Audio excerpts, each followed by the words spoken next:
back, everyone. I'm glad you're still with us. I hope you had a very fruitful networking break. Our next guest speaker is Mr. Shadrack Kubyane, and he is the CEO and co-founder of CoreNet Blockchain South Africa. Now, just to give you a little bit of background on him, Shadrack's last corporate role was at Deloitte. He then set up a management consulting firm and spent a decade scaling businesses, including scaling an SME from 5,000 Rand to 30 million Rand within 36 months, which received significant industry attention. During that quantum leap, he uncovered the sector's supply chain gaps existing at the intersection of the informal and mainstream economies. To address them, he co-founded Coronet Blockchain, an IBM-funded tech startup to repair Africa's fragmented supply chains, leveraging blockchain. Commencing in beauty, then food and fashion supply chains, among others. Referred to as Africa's blockchain baron by industry peers, he is a passionate, uh, uh, I think AFCFTA advocate. He published Thought Leadership, enjoys 5.5 million impressions annually, engaging in C-suite executives, listed company CEOs, tech experts, and entrepreneurs. As an authority on blockchain for supply chains, he writes extensively on leveraging blockchain to transform Africa, tech for social good, personal victories, and emerging tech developments. Without any further ado, ladies and gentlemen, I present to you Shadrack Kubyane. Thank you kindly, Kolo, and I share my greetings to the team, and I also share my greetings to the guests from around and across. And indeed, it's great to be here. I'm going to be uploading my presentation shortly so that we can take it through. Please let me know if you can see my screen. Yeah, we can see your screen. You're good to go. Thank you kindly. Once again, it's great to be here. It's always an incredible privilege to be part of the SAPIX family. And today I get to meet the young professional and student side of the family. Always great to add value and just keep that robust conversation going. I will be sharing on the future of Africa's supply chains, particularly from a talent perspectives, because I know those that are in the room, those that are online, those that will be viewing this historically, are perhaps at certain intersections in their unfolding career or at certain intersections to advance their careers within the supply chain environment even further. Without much further ado, as the introduction, thanks Kulu, as the introduction has been mentioned, I have quite a diverse background as per my journey into supply chain. I often refer to my remaining a villager at heart because I was raised by two farmers. Both my mom and my grandma were farmers back in the village. My grandma was a coffee farmer deep in Northwest Rural. And of course, my mom farms all sorts of even exotic crops at times. So having been born at the intersection of not one, not two, but three provinces, privileged me with a front row seat on South Africa's melting cultural pot, and I got to speak up to 11 languages by the time I left the village, because I, at that node of Northwest Limpopo, of course Gauteng, and to my east was Mpumalanga. So as you can see, neighboring our SADC countries, I was really privileged. And of course, Kulu has mentioned my Deloitte days. I'm going to just mention one highlight there. Back in Deloitte, I got the privilege to work on some flagship projects. One of those was actually bringing live the health insurance scheme that was able to touch 5 billion within 36 months. So those are just some of my highlights of my full immersion into the workplace before I pivoted into the supply chain side of things with some of the highlights that Kulu mentioned in the intro. That led to my landing into being a global citizen, where we get to deploy blockchain to really redress some of the supply chain nuances that need a more decentralized focus. More on that later. And with that said, let me look in the review mirror a bit to share a bit more into the context of today. You know, to understand the future or to appreciate the future, you gotta really, really take a few steps back and reflect on the past.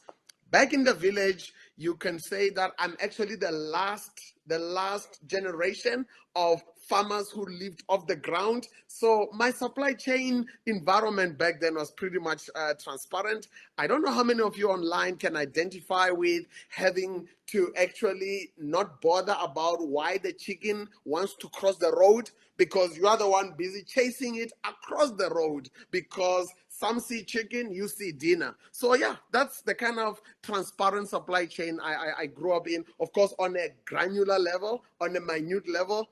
Basically, I knew where most, if not all, of the ingredients on my dinner table, where they came from. Fast forward to where I'm based today, where I'm beaming out, or rather where I'm speaking with you from Santen, a strategic square mile on the continent of Africa. It's a different story. We have to really, really have a few conversations digitally to really find out where our ingredients come from. Of course, back in the farming days, back in the village, there was a much deeper sense of community. And of course, there was even a what do you call it, a mutual habit of the stronger among us looking out for the weaker. Those are some of the value systems that are being adopted in the workplace today, where the what do you call it, the past tensions between monopolies and SMEs are now being revisited as we are creating a hybrid future that we want. But more on that later. And of course, bartering was actually quite a norm. Some of you might have come across bartering in your studies at some point, but it usually takes the back burner, like it's in some archaic shelves from 5, 6, 7 decades ago. But that was my reality. We could barter anything. We could barter, what do you call it? We could trade ingredients before dinner. We could do all sorts of things. So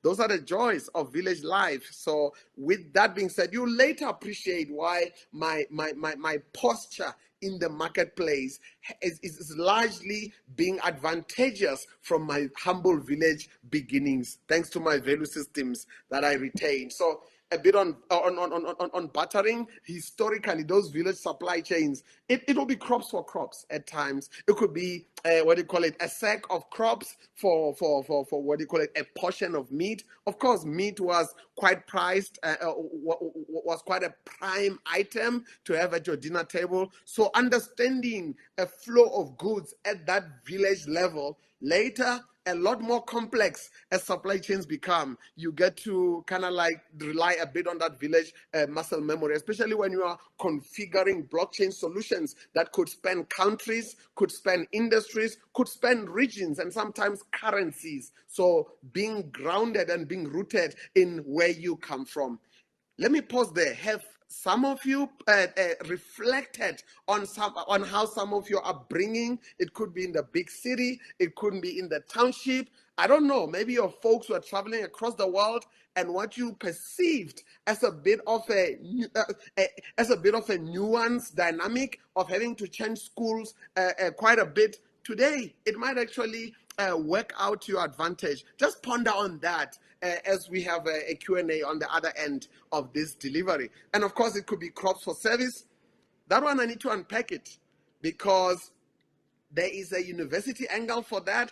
Young men like me, if they are not farming their own family, lands or plots, they could be looking after cattle, either on behalf of the neighbor or the uncle. Why? Because there's often an unwritten handshake promise that you do this, I will actually get to sell a few cattle when you when you actually have to go to university. So that type of bartering, even at a service level, did take place in what we can call our village supply chains, where it's always been about value. Whether you're talking a listed company on the JSE or you're talking a very, very minuscule village beginning, value is always at the core of applying either our talents or applying our expertise, or maybe reimagining our supply chain. It's always centered on value. Even when you are considering building a fledgling career in supply chains, it's always about value. It's always about value. Follow the value, and then you'll find that opportunities tend to trail you. And of course, there were crops and stocks.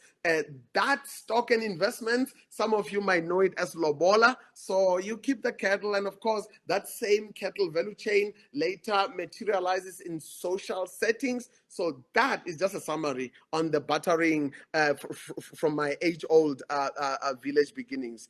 Moving forward, I'm going to be discussing with you 3 focus areas in terms of the future of Africa's supply chains. Once again, I'll be leaning more towards the talent perspective to hopefully give you a few handful of tips from my toolbox that might help some of you to cement either your pivoting or your commencing of your careers within this supply chain environment. So, of course, one has to ask themselves, beyond my village, what can Africa's indigenous supply chains teach us? You know, sometimes the more things change, the more they remain the same a bit. We could be talking a metaverse future. We could be talking 4IR, but the value core of our humanity, whether you enter the workplace or whether you enter the trade environment, whether some of you will open your own firms or some of you will head out there to look for work, one always has to look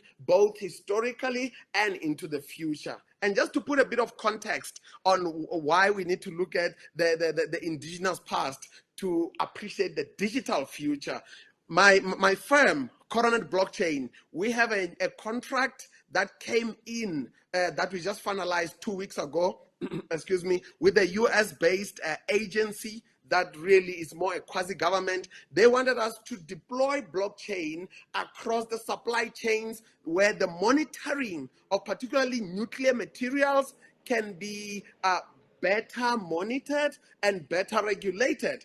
And now you're thinking, okay, that's as 4IR as it gets. But my team in the last 2 weeks had to do a deep dive into our nuclear past. I'm not going to delve much into that, but South Africa is a very unique episode of nuclear diplomacy. That's why I'm saying whether you're talking nuclear, whether you're talking, what do you call it, digitizing, you always have to have an 80-20. The past being the 20% and the panoramic windshield view, whether you're discussing your solo career or maybe you're part of a team that is rethinking its relevance in the marketplace in a post-COVID future and in a context of future proofing. You can't future proof and align properly if you don't firstly go back to the Genesis block and the DNA of why the entity existed in the first place. Going to the presence, of course, there are things that we have to do now, both as a nation, both as various entities. If some of you are joining new teams in this last quarter of the year, which is only left with 15 Saturdays on the clock, you may find that the environment you're arriving into has a lot of shifts, has a lot of tweaks here and there. People are back in their post-COVID war room, so don't be surprised when you get out there and you're expected to hit the ground running. And don't be surprised if a manual, your induction manual, is no longer 300 pages, but it's 3,000 pages. It's all part of the space of digitization. So just gear yourself up inwardly to really tackle whatever is thrown at your desk in this world that is being reimagined. The future, of course. How can you, as young professionals, as students that are both learning and working through applied skills, hopefully you are getting those opportunities, how can you position yourselves in order to look beyond a job opportunity or look beyond a job hunt into mapping out a career trajectory that makes sense? There's a bit of intentionality that goes into that. And I'm going to make some examples as I go along. With that being said, if you have to look at our indigenous past, I'm going to speak slightly on the generalist side.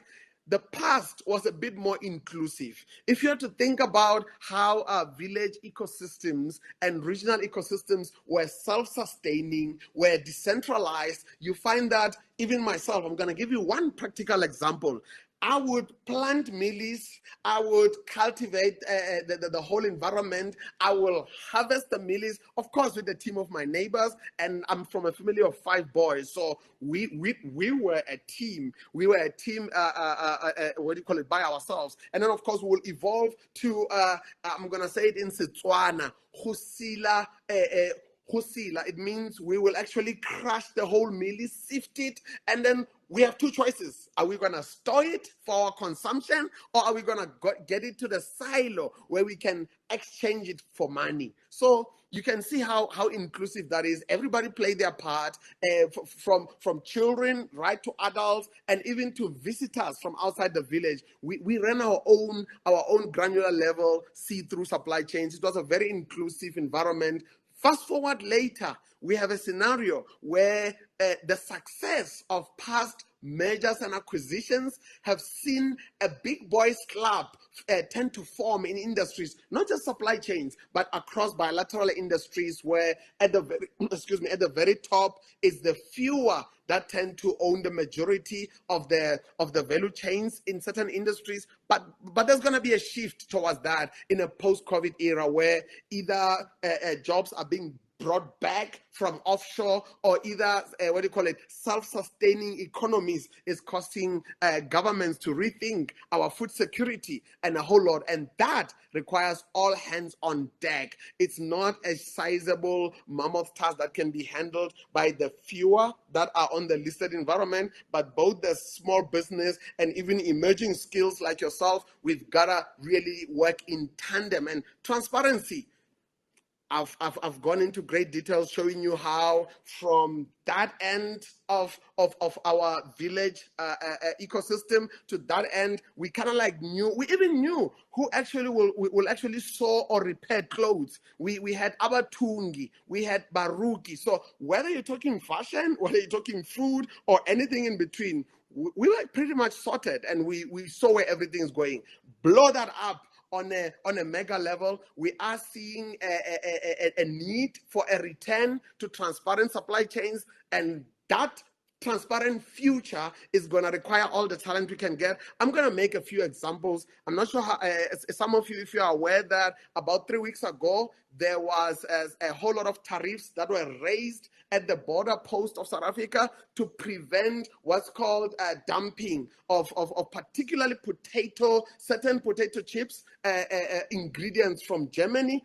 So don't be surprised if you and I are out there trying to grab coffee or trying to grab a fast food meal, and the potatoes are kind of like becoming a rare item on our tables. That's not supply chain shocks. That is South Africa trying to kind of like put a method to the madness, because we were just over dependent on our distant neighbors. Nothing against loving our neighbors, but we have to really rethink our ecosystems so that we are both self-sustaining whilst we are relevant from a trade perspective. On a decentralized, well, I've mentioned how there was really no high walls back then. We really did not kind of like appoint a mega listed firm to say, you run everything, you control everything poultry, but we were just kind of like self-organizing ourselves. You can call us a flat structure. So the future on the national, even with all these plans of retooling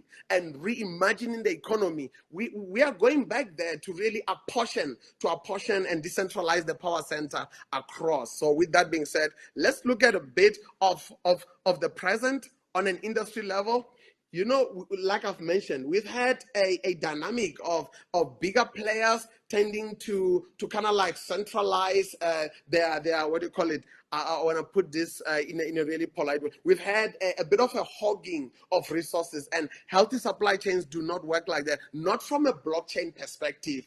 Blockchain is a team sport, which you'll notice that I tend to bring that up a bit. So there's a need for democratization. There's a need for fair trade. There's a need for transparencies, and that you'll see how you come in, not just on the blockchain, but in just playing a role of reimagining the supply chains that we want, supply chains of the future. So no more dominance by big players. And even on the decentralized side, if I go to my extreme right, some of you may be aware of the current investigation that's been done by the Competition Commission into agriculture, that are there certain tendencies to bar certain size players out of perhaps not just reaching our dinner table, but reaching the retail shelf. So who knows? Some of you may want to focus more on digitization of supply chains. Some might want to focus on advocacy. Others might want to focus on trust and fair trade. But out there, the need is massive. I believe Gartner's recent audit, the firm Gartner, mentioned that only 29% of leaders that are really battling to bring in skill set from a talent pool within supply chains, only 29% of them were comfortable with the level of talent readiness that they had. And if I invert that statistics, what does it say to you as professionals and students, what do you call it, emerging into the industry? It means that the need or the demand is here, but of course, the supply really, there's going to be a few shortage gaps. Even with the rise of e-commerce, when you see that Amazon is already making inroads. 3 weeks ago, Amazon set up here as my neighbor in preparation of their 2023 inroads into the country. So whether we're speaking your digital readiness on the e-commerce or on the B2B or whatever segment, I'm saying that you'll notice how in my closing slides, I'm just sharing a few toolkit responses to say, here is what could pave your readiness.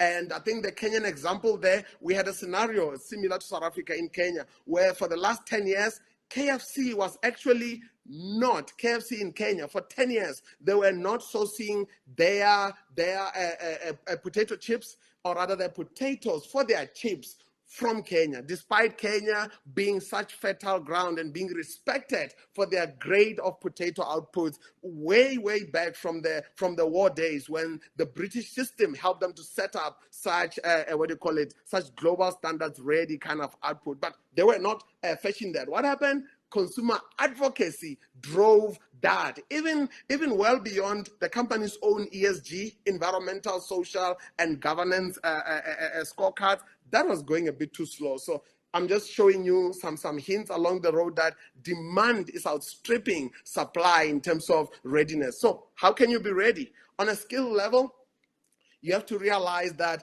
you no longer could you approach either the workplace or approach the environment you are entering or the environment you are in already, and you are looking at a vertical upward movement, or some call it climbing the ladder. I think it is really ensuring that you are practical, you are retainable, and you are relevant, even at different tiers of the environment that you are in. So just think more three-dimensional, beyond your technical skills, which should really form only a X amount of core for your workplace readiness. I would say digital, because the future is digital, and the supply chains of the future will be dominated by digital skill, because your colleagues are hybrid. When you show up at HR, you might actually find yourself showing up both next to people that you look like you and me, and of course robots that are in the back end, AI and everything.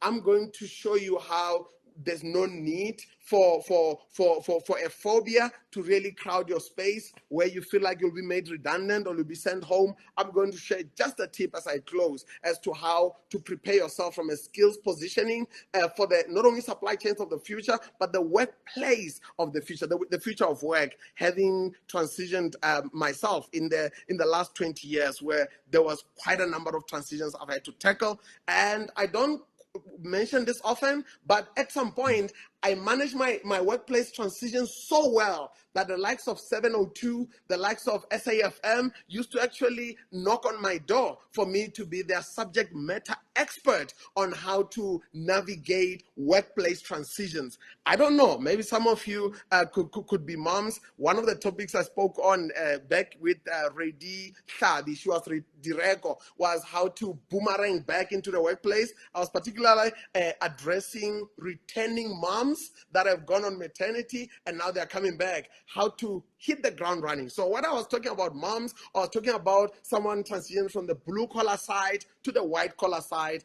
That really used to be a topic that I'm fond of, because transitions into the unknown but exciting possibilities, it's something that I've had an appetite for, having left the village at the age of 15 towards the big city and having gone down to the coast, funded by my really caring neighbors here, the JSE. I've often been navigating transitions, having moved from management consulting into technology, having moved from working in SA and into the Pan-African space. So you can see that transitions are something that I deem as opportunities rather than something to really look away and cringe at. And of course, your soft skills, I cannot emphasize this enough. Your soft skills in terms of both your people skills, your team dynamic. No longer can you say in an interview, I'm a team player. As an employer, I don't want to hear that. I need you to demonstrate it. I need you to show me whether your team dynamic within the learning environment or your team dynamic in other settings.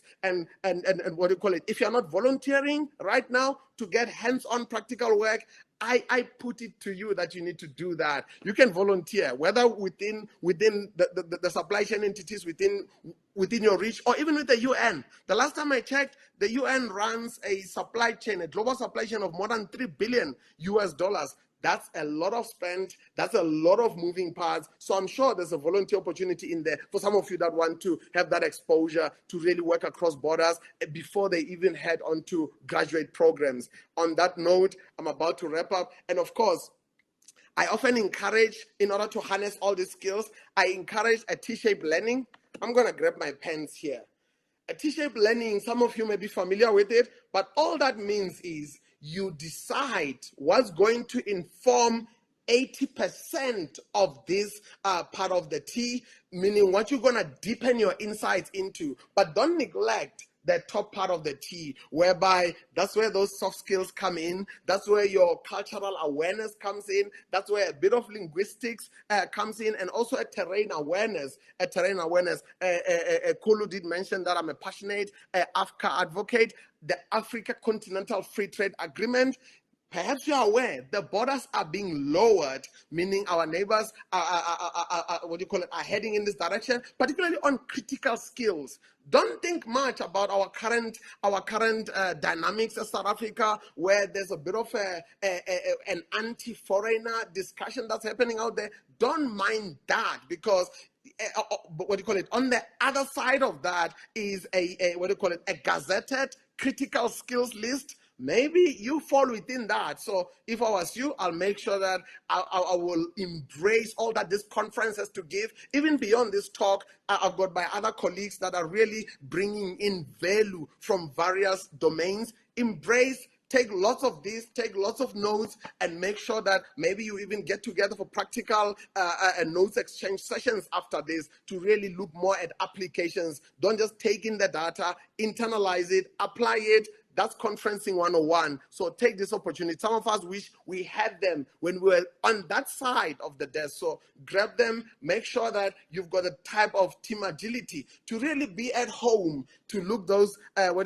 those robotic human environment, to know that you've done your T-shaped. So you are untouchable on certain things. You are irreplaceable. You may not be Superman or Wonder Woman, but there's certain things that you've harnessed so uniquely that it makes you indispensable to whatever organization that is privileged to have you step into it.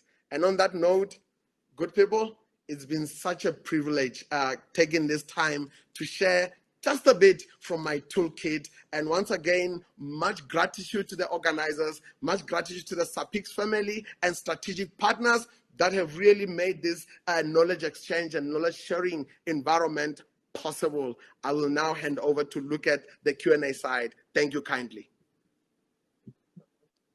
Thank you so much, Shadrack, for that presentation. I really liked how you delved back into the past and and how you showed that supply chain has always been with us, and how it actually evolved over time. So yeah, that was really, really great. I see a question here. It says, with regards to technology advancement in supply chain and specific to the challenges of Africa's youth unemployment, what would your suggestion in improving supply chain management systems as well as getting more youth involved in the supply chain industry? Also, what sort of supply chain opportunities that you have come across, what are some of the supply chain opportunities you have come across that could possibly position the youth to succeed in the supply chain industry based on your discussion of decentralizing blockchain participation? It's a little bit of a mouthful. Thank you kindly. Thank you kindly. I've made a couple of notes, and I'm just circling back on my notes. I'm going to commence answering it in a moment. Okay. So the first and foremost, I'm going to begin with the bigger picture. I've noted what are the opportunities, where can the youth get involved in terms of digitizing of supply chains, where are the low-hanging fruits, and what can perhaps the youth do in order to get involved. Okay, I'm going to begin responding to this question from the other side of the table in terms of what are the elders of industry having to do now, and then the youth can see how they fit into that. So firstly, we have a Saturday counter as a family. We have a culture. What that means is we measure time not by months or by years. We measure it by Saturdays. So with that being said, some of you may be familiar with the Sustainable Development Goals. Right now, the Sustainable Development Goals, which are geared to really bring the inclusivity I'm speaking about, geared to bring really an empowered work environment where the 5 generations in the workplace right now, I think in about 5 years it will be 6 generations, where we have 5 generations. We have like your Gen Zs, your Gen X, we have right to the boomers. They have to, from a cultural perspective and from a productivity point of view, we have to find a way to work together. There's really no need to now push this narrative that the youth are ill-equipped, the youth are not skilled, the youth are are not ready. How are they going to be ready? How are they going to be skilled? So I'm putting a word out there to the elders that are already ahead of the curve to say that if they don't make room for the youth to enter these workplaces to learn, just like how SAPICS is doing with you, to integrate you into our environment. So we need to see more of that. And as a youth, I need those on the call to maintain a 3-dimensional view as they come into the workplace. Always look for problems. Don't look for a job. Always look for problems, because inside the problems is opportunities. I'll give you an example. Are there certain businesses that you're aware of that have publicly declared that they have lost X, Y, Z revenue? What type of digitization skills have you already learned? I mean, you must always be learning, even well beyond your university. There are some data science short courses you can take. I myself am grabbing a few data science courses to complement my blockchain. So go out there, grab digitization, look at business pain points. When you look at those two, then seeing where you fit becomes slightly easier, especially when it comes to how supply chains have to reimagine themselves. You know, what do you call it? There's certain scenarios that we use during interviews. We kind of like put scenarios at you to say, if you were heading the team, you go like, I haven't even had day one with you guys on the team. You go, no. If you were heading the team in this regard, whether it's demand planning or whatever aspect, what would you do? So one has to always train themselves up as a solutionist. Now that the tariffs at the border have gone up and we are not going to be taking chunks of imports from Germany, do you know where that puts us as a nation? Are you, after this call, going to get involved to see how maybe your agri-value chain knowledge is going to be applied in your next job application? Don't just say, I hereby apply for a job, no more to whom it concerns. No. Dear Shadrack, I know that you are solving ABC problems. I know that you are heading in that direction. I picked up the media press release about you from SAPICS, from Engineering News, and this is what I want to discuss with you. So we have to have that value discussion away from, please give me a job. No. Please incorporate me into helping to co-create the solutions you want. I know I went on a bit of a long-ended answer. I need to be practical so that I don't just give a whole lot of philosophical insights, but I give you things that you can literally apply and hit the ground running on the other side of this call. Well said, well said. Thank you. Okay, there's another one. It's a comment and a couple of questions. So the comment is very humbling, resilient background and character, Chief, and very powerful insights. And so the question is, thank you.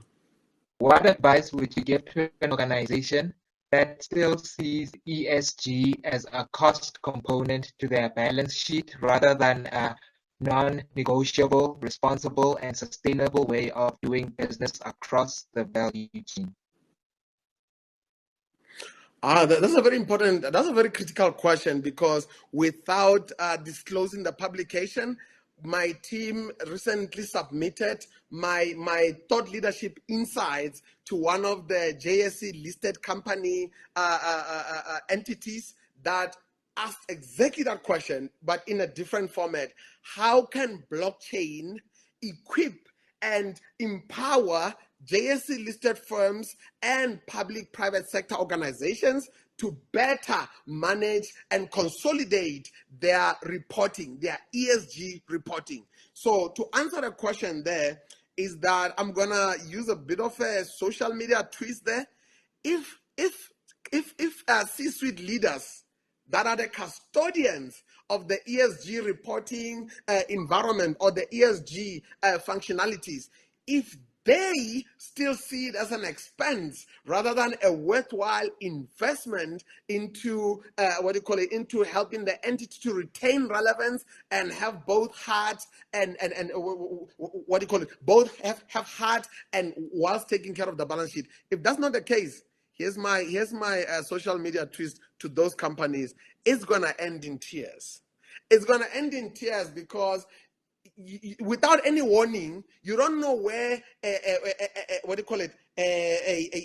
breakout, whether we're talking listeriosis in the case of Tiger Brand, I think around 2016, or we are talking KFC that really ended up with an egg on their face, where for 3 months they didn't have any potatoes to put on the table for the consumers. So that move was not even driven from ESG or regulation; it was driven by consumers. So if you're not keeping your thumb on that pulse of your ESG priorities, beware, because the consumers might just get in the room and crowd the space, and that might just cause you to end up on a backfooting. And certain backfooting moments is hard to recover. It's very hard to recover. We have certain scenarios, whether on the social side or on the environmental side, where when a certain brand perception is formed about your entity because you are skimping on spending in the right areas, then once that fire has been caught on,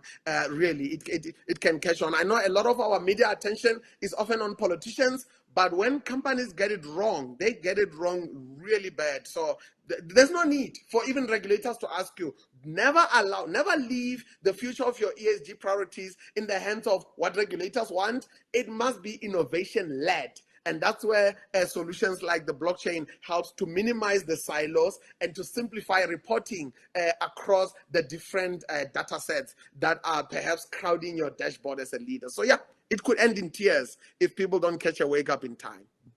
Okay. And final question for the session is, how ready do you think Africa at large is with systems thinking and digital disruptions from an infrastructure, skills, investment, and implementation sector? Brilliant. I've noted systems thinking. I've noted infrastructure spend or infrastructure involvement. You know, those are really strategic leadership levers. Leadership is not making a speech. Leadership is making the right investment where it's needed at the time it is needed. So I'm going to touch a bit on food security, and I'll touch on a bit on infrastructure. If you look at Africa's supply chains historically, beyond the indigenous functions or indigenous value system, Africa's supply chains, the past infrastructure investment era, which happened on the tail end of colonialism, saw us as Africa inherit a supply chain infrastructure that are always facing outward and not facing inwardly, whereby it's easier for the railway to just gather steam and gather consignment resources to the nearest harbor. So we need Africa, which is underway right now. Your Africa Development Bank is rethinking those investments. And yes, between wondering whether to keep on getting money from the West or now welcome China as it's moving into the room, or else find the value from within, we have some really capital infrastructure decisions to make on the continent to really level the play field. And sometimes we can't even talk 4IR. We can't talk about fourth industrial revolution if the power supply, if there's still an energy poverty, and sometimes if there's still some power cuts. So we really need to get back to the drawing board.